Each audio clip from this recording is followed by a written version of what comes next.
Hello everyone, this is professor MH. और आज के इस वीडियो में हम लोग देखेंगे कि इनकम फ्रॉम हाउस प्रॉपर्टी कैसे कैलकुलेट किया जाता है जब आपके पास एक से ज़्यादा घर हों और वो भाड़े पे ना दिया हो। मतलब आपके पास जितने भी घर हैं उन सभी घरों में आप रहते हो, आपने कोई भी घर को भाड़े पे नहीं दिया है। तो अगर आपने कोई भी घर को भाड़े पे नहीं दिया है तो गवर्नमेंट ने, इनकम टैक्स ने आपको एक बेनिफिट दिया है कि आप कोई भी दो घर रहने के लिए रख सकते हो और बाकी जो घर आपके पास एक्स्ट्रा होंगे उनको आपको भाड़े पे देना होगा। तो अगर आपके पास एक से ज़्यादा घर हैं, कितने भी घर रहने दो, तो कोई भी दो घर को इनकम टैक्स ने बोला है कि हम उसे अज्यूम करेंगे कि वो आप रहने के लिए यूज़ करते हो, और दो के ऊपर जितने भी घर होंगे हम उन्हें अज्यूम करेंगे कि वो भाड़े पे हैं। तो इससे ये बात समझ में आती है कि आपके पास अगर कितने भी घर हों, आपके पास अगर चार घर हैं, पांच घर हैं, तो वो पांच घर में आप रहते हो, आपने भाड़े पे नहीं दिया है, गवर्नमेंट आपको मना भी नहीं करेगी कि दो या मत दो। लेकिन गवर्नमेंट ने बोली अगर आपके पास प्रॉपर्टी है तो उनको भाड़े पे दो, सिर्फ दो ही घर आप अपने यूज़ के लिए कर सकते हो, बाकी को आपको भाड़े पे देना है। बाकी ऐसी खाली पड़े हैं तो गवर्नमेंट बोल रही है कि हम उनको अज्यूम करेंगे कि वो भाड़े पे हैं। तो इन शॉर्ट बोला जा रहा है कि अगर आपके पास घर है तो उसमें से कोई भी दो घर में आप रहो, बाकी घर को आप भाड़े पे दो। नहीं भी दोगे तो भी गवर्नमेंट क्या समझेगी कि वो भाड़े पे है। तो उसको कैसे प्रैक्टिकली यहाँ पे सॉल्व किया गया है वो आज हम लोग देखेंगे। तो स्टार्ट करते हैं। तो सबसे पहले दिया है क्वेश्चन कि miss Shahida Punjabi has 4 houses. कितना हाउस है उसके पास? 4 हाउस है। All of which are self occupied. याद रखो, सेल्फ ऑक्यूपाइड मतलब भाड़े पे नहीं है, चार के चार घर में वो क्या है, खुद रहती है, सेल्फ ऑक्यूपाइड है। The particular of the houses for the assessment year is 2021 are as follows. तो डिटेल दिया है। तो these are the detail: house 1, house 2, house 3, house 4। फिर कुछ डिटेल दिया है: fair rent, municipal valuation, standard rent. Normal सी डिटेल्स हैं, वो देखते हैं हम लोग क्या करना है। आगे दिया है compute Shahida's income for the income from house property for the assessment year and suggest which houses should be opted by Shahida to be assessed as self occupied so that the tax liability is minimum। अब यहाँ से हम लोग ये find out करते हैं कि इसको कैसे सॉल्व करना है। अब शाहिदा के पास कितने घर है? 1 2 3 4 घर हैं, 4 घर हैं।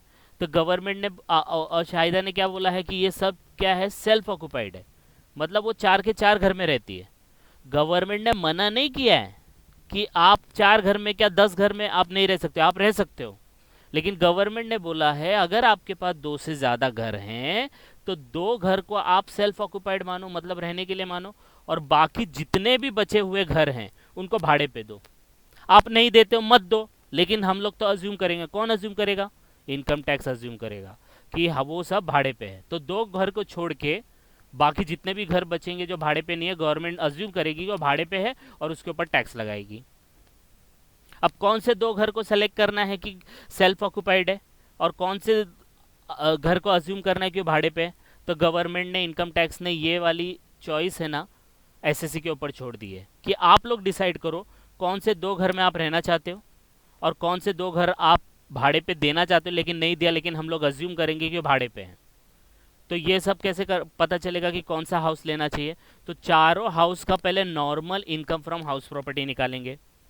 चारों घर का हम लोग पहले नॉर्मल जो इनकम फ्रॉम हाउस प्रॉपर्टी होता है वो निकालेंगे, और उसके बाद देखेंगे जिसका भी ज़्यादा इनकम फ्रॉम हाउस प्रॉपर्टी होगा उसको हम लोग एसओपी मानेंगे, क्योंकि हमारी टैक्स लायबिलिटी कम हो जाएगी। यहाँ पे बोला है ना, ऐसे सेलेक्ट करो कि आपकी जो टैक्स लायबिलिटी हो वो मिनिमम हो जाए, कम हो जाए।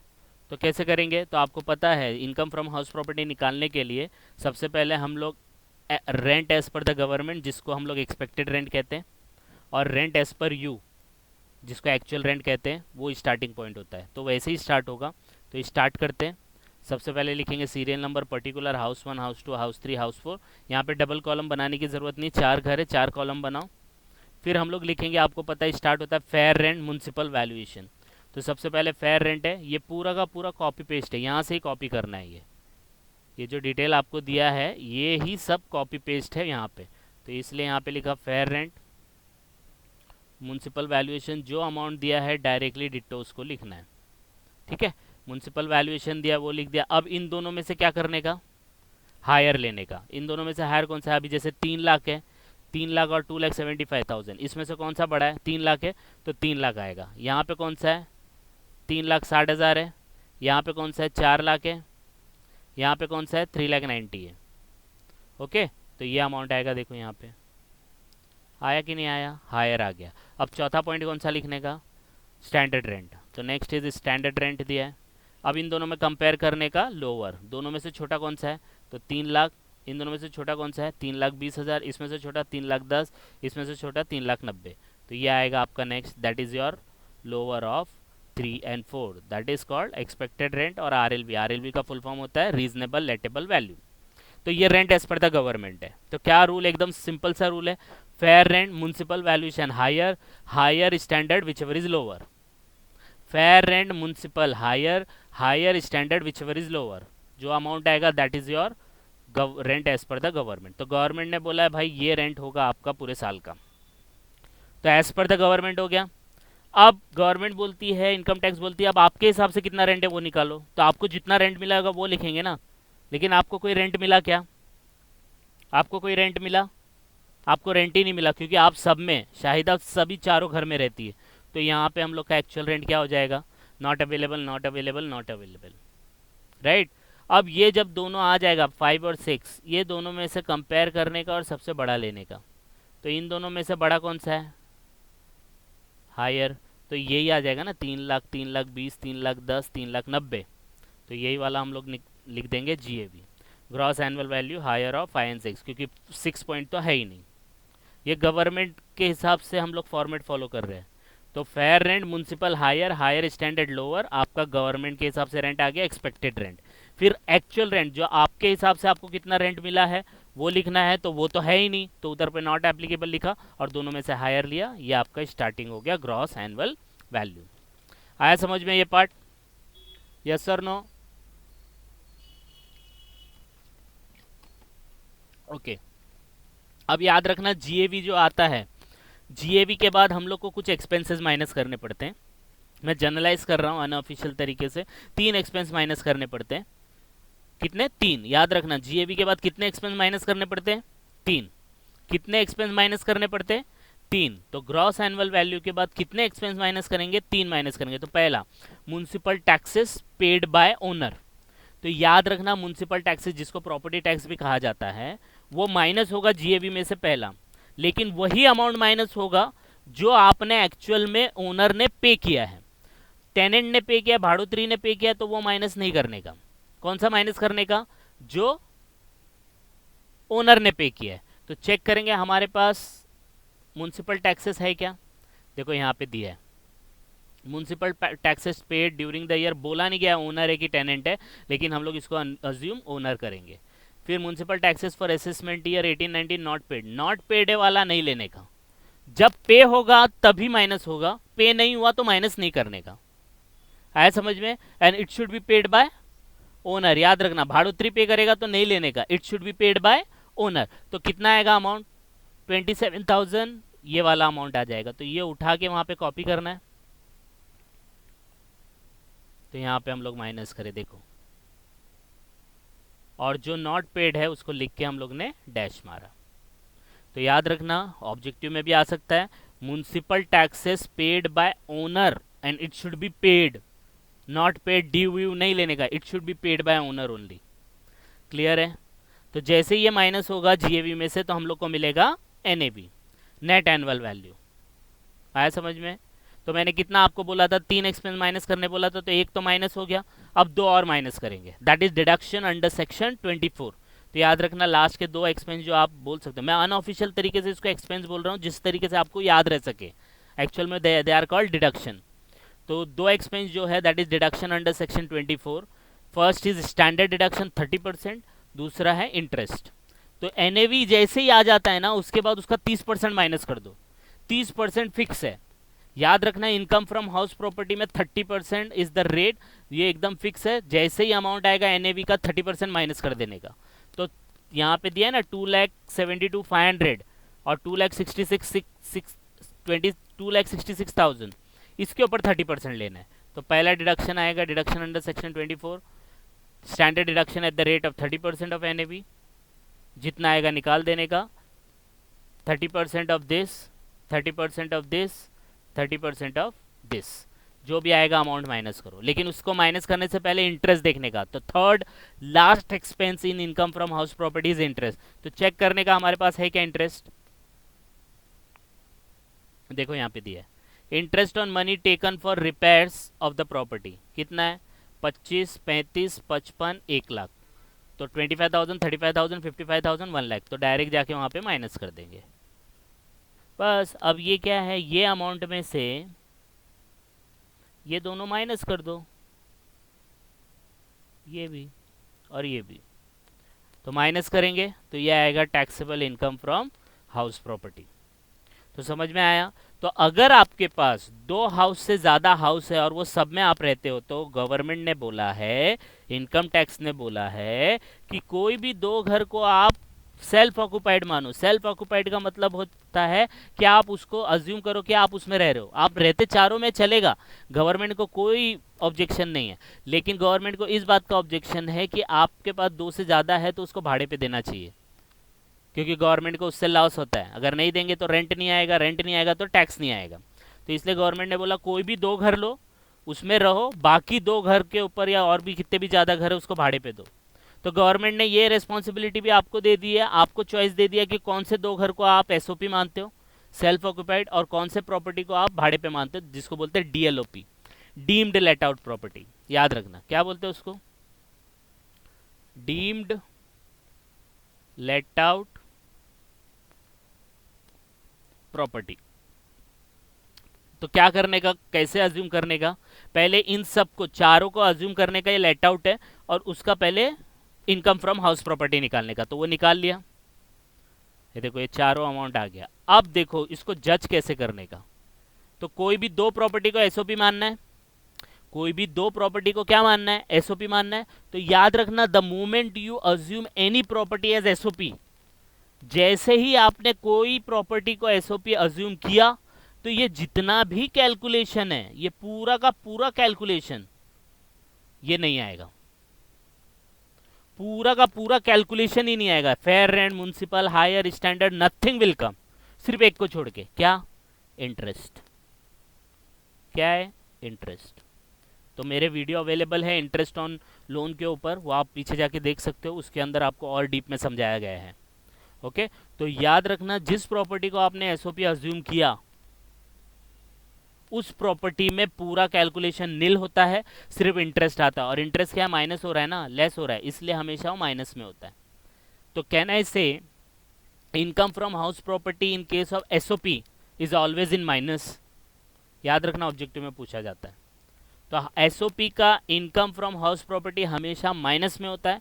और याद रखना, income from house property SOP में कोई भी कैलकुलेशन नहीं होता, सिर्फ इंटरेस्ट माइनस होता है। अब बोलेंगे सर वो कैसा, तो वो मैं आपको आगे वीडियो में समझाता हूँ क्या है। तो स्टार्ट करें।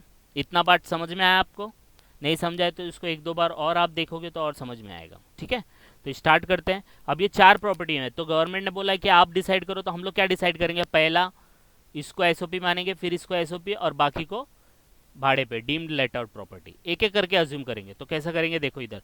तो ये अमाउंट याद रखो, कौन सा अमाउंट, ये वाले अमाउंट, क्योंकि ये वाले काम आने वाले। ये तो याद है, 25, 35, 55, 1 लाख। 25, 35, 55, 1 लाख याद रखना। 25,000, 35,000, 55, 1 लाख। बस ये अमाउंट हम लोग को थोड़ा लिख के रखना है। ओके, तो अब देखो कैसे अज्यूम करने का, इधर देखो, ये डायरेक्टली आंसर आ गया। इधर देखो, हम लोग ने हाउस 1 को एसओपी माना, हाउस 2 को एसओपी माना, हाउस 3 को डीएलओपी माना है, हाउस 4 को डीएलओपी। तो याद रखना, एसओपी जैसी अज्यूम करेंगे तो सिर्फ इंटरेस्ट आता है। तो इंटरेस्ट कितना आएगा, 25, इसका माइनस 35, बाकी वो टोटल नहीं आएगा, क्योंकि इसमें टोटल कितना दिया है, देखो 167, 750 दिया है, 165, ये नहीं आएगा। जब एसओपी मान रहे हो ना इसको, the moment you assume any property as SOP सिर्फ इंटरेस्ट अमाउंट माइनस होगा, इसलिए यहाँ पे इसको माइनस में लिखा है। आया समझ में? और ये दोनों प्रॉपर्टी का तो जो इनकम आया वो लिखने का, तो जो इनकम है ये लिख दिया 1,35,500, 1,37,510 आया। अब ये चारों को ऐड लेस करेंगे, तो इन दोनों को ऐड कर देने का और इन दोनों को लेस कर देने का, तो कितना हुआ 2,08,010 रुपया। तो इसके ऊपर टैक्स आएगा 2,08,010 रुपया, इसके ऊपर टैक्स आएगा। तो अब अज्यूम क्या करेंगे, अब ये H1 और H2 था ना, अब यहाँ शिफ्ट करेंगे, अब इन दोनों का एसओपी मानेंगे। तो सेकंड केस देखो, इन दोनों का एसओपी माना तो ये दोनों को डीएलओपी, तो इनका इंटरेस्ट कितना आएगा -35 -55, यहाँ से मिल गया। और पता है ना -55 और इसका 1 लाख था, और इसका डीएलओपी 1,37,510 था, इसका डीएलओपी अज्यूम किया तो कितना आना चाहिए 165,750। तो इधर पे देखो है कि नहीं, है ना? तो 1,65,750, तो ये यहाँ पे लिख देंगे हम लोग 1,65,750, और ये जो इंटरेस्ट है ये दोनों का, अब इसको एडलेस करेंगे तो ये आएगा 2,13,260। आया समझ में?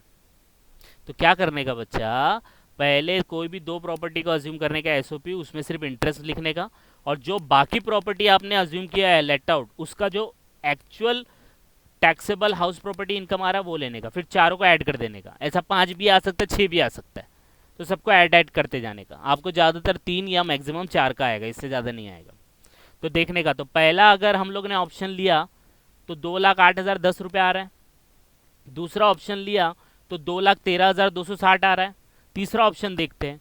तो तीसरा ऑप्शन में क्या हुआ, हम लोग ने इन दो प्रॉपर्टी को अज्यूम किया एसओपी, तो एसओपी तो यहाँ पे 55 होगा, यहाँ पे -1 लाख, क्योंकि यहाँ पे 55 है और आपको पता है ना लास्ट वाला -1 लाख था।